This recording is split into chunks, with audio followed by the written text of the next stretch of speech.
Beavs up 24-10, 6 minutes to go in regulation. I'm in front of the TV. Candidly, I started switching around just to see what else was there. I felt like Oregon State was going to be able to close this thing out. Cougs score 14 unanswered points. Talking about an overtime game.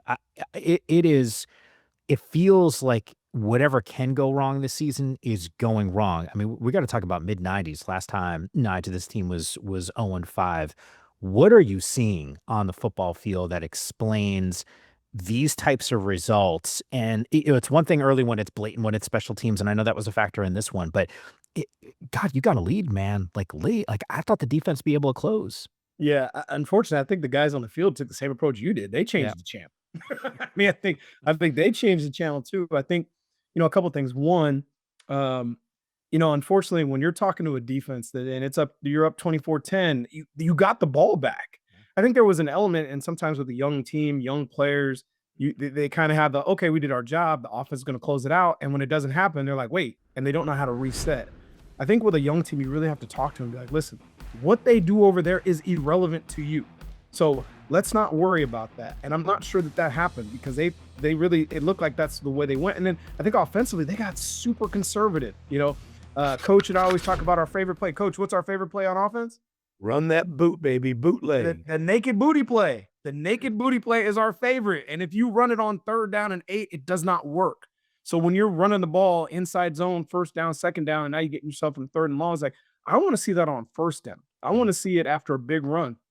I want to see simple throws. I don't care if it's a bubble screen, slants, hitches, anything that just keeps the defense off balance. And down the stretch, it's like they got so tight because they're desperate for a win that they end up playing right into the hands of Houston because they loaded the box. Everybody in the stadium knew they were going to run it, and they did just that. And then look, and finally, I know we're running it, but Ryan Gunderson then finally calls a switch route down the sideline. I believe it was David Wells wide open. Malik kind of underthrows the ball and then he drops it. I mean, all those moments together then kind of led to the result that you got. And again, super tough. And they've got to figure it out. And when, to piggyback on that, when you're winning games and the games are close, your confidence level is a little bit different than when you're losing games. It's like you play not to lose or feel like, oh, man, can we do this? You get a little bit more tense, I think. And I think that happened somewhat to Oregon State in that game. It was a winnable game for them, and they didn't finish it. It is. And look, I would also argue that this is also a winnable game against App State. This is a team that has struggled, lost to their last 2. And granted, it's a little bit of a harder read when you lose, against a Boise State team who we feel pretty confident in. But, I know we keep hearing kind of these reports, like this fan base can't be thrilled with what they're seeing right now on the football field. A winless season, get an opportunity to try to get this thing and put the ship in the right direction. For what it's worth, they do have one of the toughest schedules in the entire country. I mean, we're talking about some of the premier teams, whether it's Georgia, I think Alabama certainly comes to mind. There's like 4 or 5 teams. Oregon State's strength of schedule is right in there with them. And that's not an excuse, but if you're looking for a reason why there might be some of these struggles with a roster that, quite frankly, I don't think is in the same conversation as some of the other schools that I just name-checked, it's something just to consider here. But they'll try to right the ship against App State. All right, still to come. Nigel, I know you had close eyes on UW. It was a game we spent a lot of time last week on the show talking about against an Ohio State team. Where do the Huskies go, and what to make of Washington State moving forward, because it looks like they got a QB ready to rock. That's coming up next.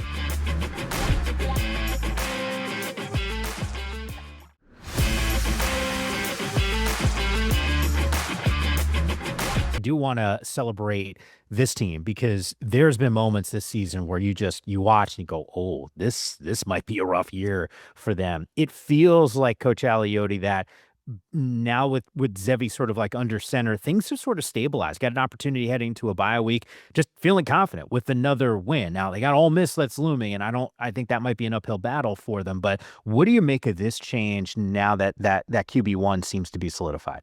I really like Zevi Eckhaus. I think he adds a lot to their offense. A lot like, not exactly, but a lot like Mature. I think he does some Mature-like things and seems to be very confident and poised. He's played a lot of football.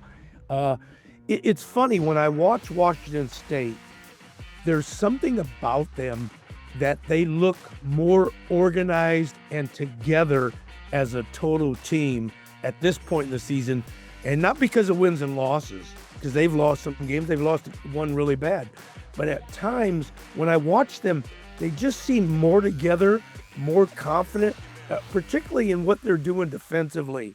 I don't think they have a lot of unbelievable athletes, but they're sound and they're solid, and they really know what they're doing. And there's a confidence level there that I think is missing at Oregon State that shines when I watch them play.